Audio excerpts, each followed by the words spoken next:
ഇന്ത്യയിൽ നിന്നും ആളുകളെ വിദേശത്തേക്ക് കടത്തി അവയവ കച്ചവടം നടത്തിയ കേസിലെ പ്രതി സാബിത്ത് നാസർ അന്വേഷണ സംഘത്തിന് മൊഴി നൽകി. സാമ്പത്തിക പ്രതിസന്ധിയെ തുടർന്ന് 2019 സ്വന്തം വൃക്ക വിറ്റതോടെ ഈ മേഖലയിലെ സാധ്യത താൻ തിരിച്ചറിഞ്ഞുവെന്നും ഇതിനു പിന്നാലെയാണ് ഇരകളെ തേടി തുടങ്ങിയതെന്നും സാബിത്ത് മൊഴി നൽകിയെന്നാണ് വിവരം. അവയവക്കടത്ത് മാഫിയയുടെ പ്രവർത്തനം ഹൈദരാബാദ് കേന്ദ്രീകരിച്ചാണെന്നും അവിടെയുള്ളയാളാണോ പ്രധാന കണ്ണിയെന്നും സാബിത്ത് നാസർ പറഞ്ഞു. ഹൈദരാബാദിലെ വ്യക്തിയാണ് അവയവ മാഫിയയുമായി ബന്ധിപ്പിച്ചത്. കടത്ത് സംബന്ധിച്ച കാര്യങ്ങൾ ഏകോപിപ്പിക്കുന്നത് ഇയാളെന്നാണ് വിവരം. ഇതിന്റെ അടിസ്ഥാനത്തിൽ ഹൈദരാബാദിലേക്കും അന്വേഷണം വ്യാപിപ്പിക്കാനാണ് പോലീസിന്റെ തീരുമാനം. കേസുമായി ബന്ധപ്പെട്ട് പലരെയും കസ്റ്റഡിയിലെടുത്തിട്ടുണ്ട്. ആലുവ ഡിവൈഎസ്പിക്കാണ് അന്വേഷണ ചുമതല. പാലക്കാട് സ്വദേശി ഷമീർ എന്നയാളാണ് സാബിത്ത് വൃക്ക നൽകാനായി കേരളത്തിൽ നിന്ന് ഇറാനിൽ എത്തിച്ചത് എന്നാണ് റിപ്പോർട്ടുകൾ. ഷമീറിനായുള്ള അന്വേഷണത്തിലാണ് പോലീസ്. ഇയാളെ കണ്ടെത്തി പരാതിയിൽ തുടർ നടപടികൾ എടുക്കാനാണ് തീരുമാനം. അവയവക്കടത്ത് നടത്തിയവരിൽ ഭൂരിഭാഗവും ബംഗളൂരു, ഹൈദരാബാദ് നഗരങ്ങളിലെ യുവാക്കളാണെന്ന് സാബിത്ത് നാസർ പോലീസിനോട് സമ്മതിച്ചിരുന്നു.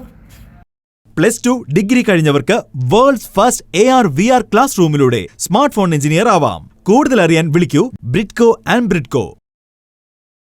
അറസ്റ്റിലായ സാബിത്ത് 2 ആഴ്ച മുൻപ് പോലും അവയവ കച്ചവടത്തിനായി ആളുകളെ വിദേശത്തേക്ക് കൊണ്ടുപോയി. സാബിത്ത് അവയവ കച്ചവടം നടത്തിയ ആളുകളെ കണ്ടെത്തി മെഡിക്കൽ ബോർഡ് രൂപീകരിക്കാനാണ് തീരുമാനം. ഏതൊക്കെ അവയവങ്ങൾ നഷ്ടപ്പെട്ടു എന്ന് കണ്ടെത്തുന്നതിനാണ് മെഡിക്കൽ ബോർഡ് രൂപീകരിക്കുന്നത്. വൃക്കയ്ക്ക് പുറമെ കരളിന്റെ ഭാഗവും കച്ചവടം ചെയ്തതായി സംശയമുണ്ട്. അവയവ കച്ചവടത്തിന് പോയ ഇതര സംസ്ഥാന തൊഴിലാളികൾ ചിലർ തിരികെ വന്നില്ല. ഇവർക്ക് എന്ത് സംഭവിച്ചു എന്ന് കേന്ദ്ര ഏജൻസികൾ പരിശോധിക്കുകയാണ്. അവയവക്കടത്ത് കേസിൽ അന്വേഷണത്തിന് പ്രത്യേക സംഘത്തെ രൂപീകരിക്കുകയും ചെയ്തു. എറണാകുളം റൂറൽ SP-യുടെ നേതൃത്വത്തിലുള്ള 10 അംഗ സംഘമാണ് കേസ് അന്വേഷിക്കുക. കേസിൽ പിടിയിലായ പ്രതി സാബിത്ത് നാസർ കുറ്റം സമ്മതിച്ചതിന് പിറകെയാണ് ഇങ്ങനെയൊരു സംഘത്തെ രൂപീകരിക്കാൻ കാരണം. ഇരകളായവർക്ക് സാബിത്ത് നൽകിയത് 6 ലക്ഷം രൂപ വരെയാണ്. ഷമീറിനെ തേടി അന്വേഷണ സംഘം പാലക്കാട് എത്തിയിരുന്നു. എന്നാൽ പാസ്പോർട്ടുമായി ഇയാൾ 1 വർഷം മുൻപ് നാട് വിട്ടെന്നാണ് ലഭിച്ച വിവരം. ഷമീർ വലിയ സാമ്പത്തിക പ്രതിസന്ധിയിലായിരുന്നെന്ന മൊഴിയും ലഭിച്ചിരുന്നു. അവയവ കച്ചവട സംഘത്തിലെ പ്രധാനിയായ സാബിത്തിന് രാജ്യാന്തര ബന്ധമുണ്ടെന്ന് വ്യക്തമാക്കുന്ന വിവരങ്ങളും പുറത്തു വന്നിട്ടുണ്ട്. 20 പേരെ ഇറാനിലേക്ക് കടത്തിയെന്നാണ് സാബിത്ത് NIAക്ക് നൽകിയ മൊഴി. 8 സംസ്ഥാനങ്ങളിൽ നിന്നായി ആളുകളെ കൊണ്ടുപോയിട്ടുണ്ട്. ലക്ഷങ്ങൾ വാഗ്ദാനം ചെയ്താണ് സാബിത്ത് ഇരകളെ കടത്തുന്നത്. എന്നാൽ അവയവമെടുത്ത ശേഷം തുച്ഛമായ തുക നൽകി തിരികെ എത്തിക്കും.